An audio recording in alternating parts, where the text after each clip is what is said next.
ఒక అమ్మాయి మీద ప్రభుత్వము మూకుమ్మడిగా వ్యవస్థలన్నీ దాడి చేసి ఆవిడ హక్కును హరించినప్పుడు ఇద్దరి బాధితుల్లో ఫస్ట్ ప్రయారిటీ ఆవిడకే ఇవ్వాలి. అందుకనే ఈ కేసు సంబంధించినటువంటి విషయంలో చాలా కన్స్ట్రక్టివ్ వెళ్తున్నా. అలాగని రఘురామకృష్ణరాజు కేసులో అరెస్టులు కానీ మిగతా చర్యలు ఉండవని నేను అంటలా. కానీ ప్రజలు జరుగుతాయిలేంటి, జరగకుండా ఉండవు.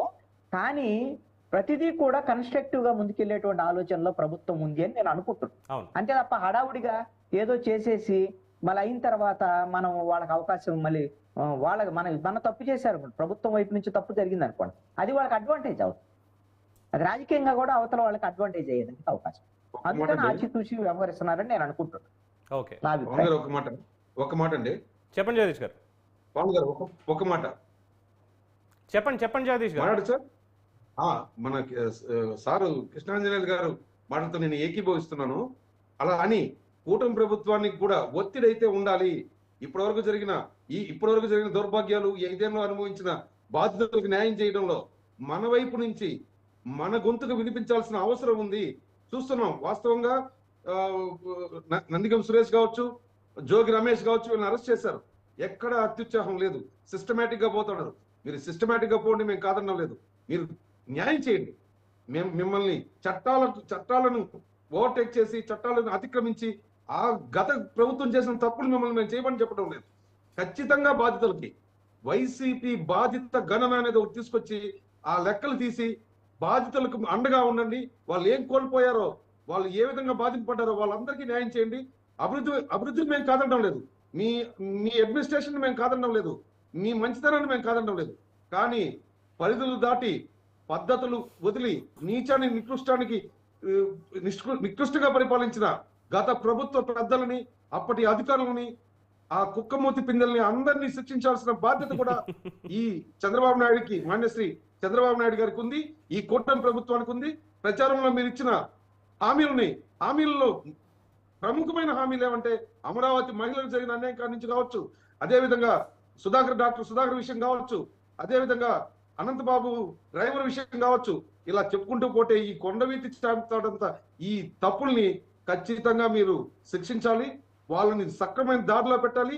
అవసరమైన వాళ్ళని జైలు పాలు చేయాలి. భవిష్యత్తులో ఇలాంటి తప్పులు చేయకుండా నియంత్రించాలి. ఇది విశ్లేషణ నా డిమాండ్ అండి. రైట్.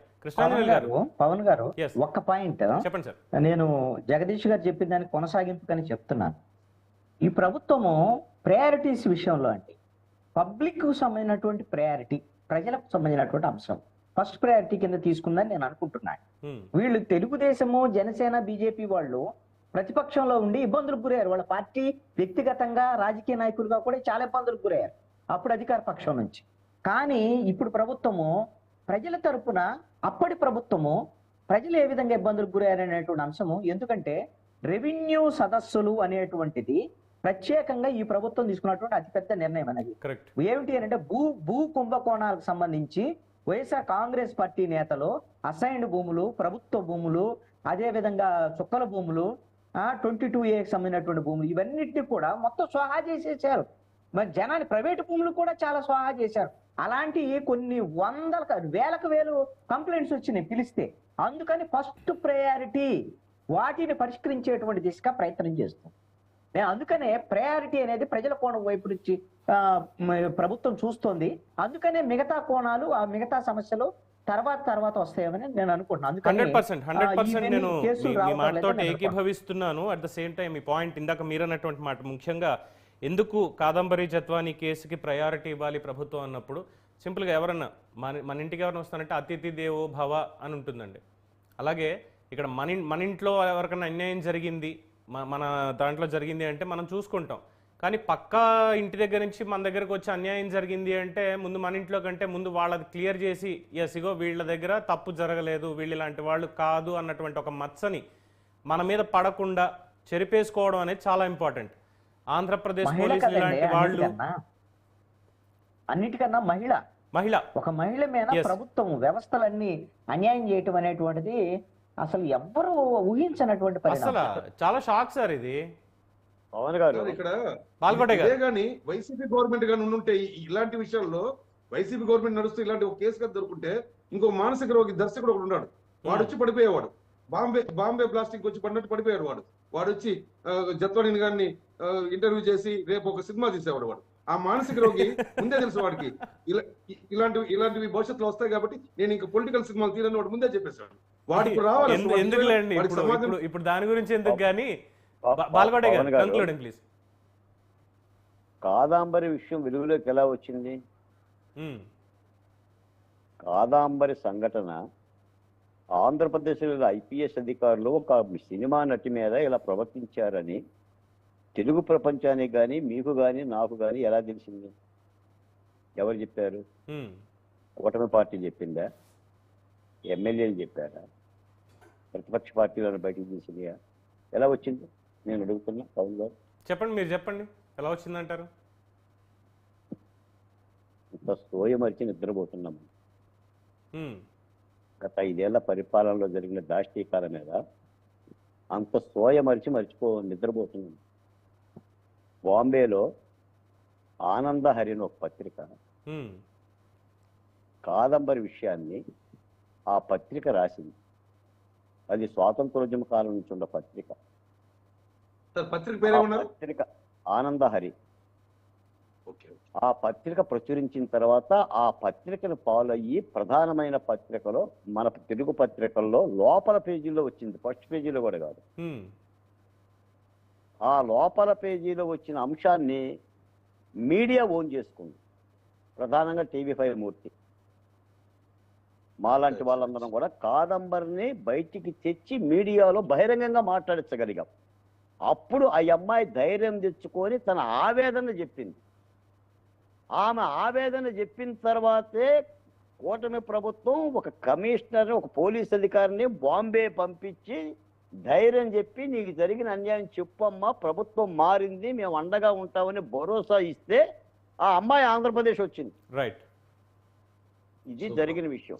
రెండో మాట చెప్తున్నాను పవన్ గారు, అసలు శాంతి భద్రతలకు సంబంధించి చర్యలు తీసుకోవటానికి ముఖ్యమంత్రికి ఉప ముఖ్యమంత్రికి సంబంధం ఏంటి నాకు తెలియగలుగుతున్నాను. ఒక సంఘటన జరిగింది, పోలీసులు అన్యాయంగా ప్రవర్తించారు, ఇప్పటికీ డీజీపీ ఉన్నాడు, దాని మీద దర్యాప్తు అధికారులు ఉన్నారు, చట్ట ప్రకారంగా వాళ్ళ పని వాళ్ళు చెయ్యాలి.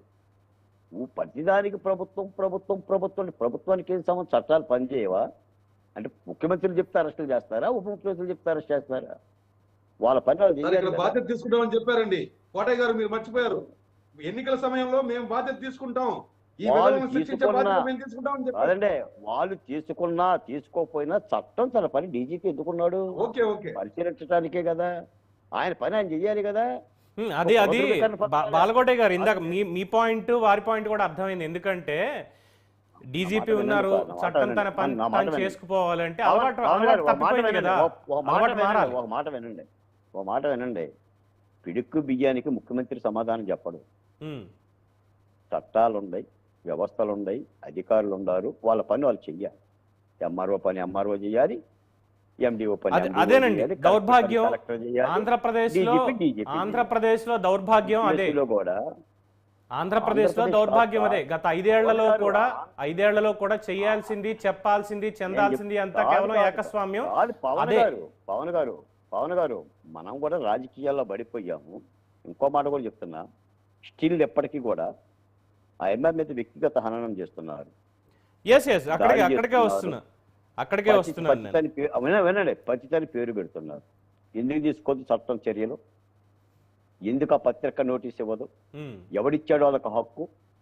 ఈ అమ్మాయి ప్రపంచంలో ఉన్న బడా బడా వ్యాపారులందరినీ హెనీ ట్రాప అంటే వలపుల వల. ఎవడా నా కొడుకు పేరు పెట్టిన నా కొడుకు? ఏంటి ఆ పేరు? ఎందుకు తీసుకొని చర్యలు? అంటే ఆ అమ్మాయి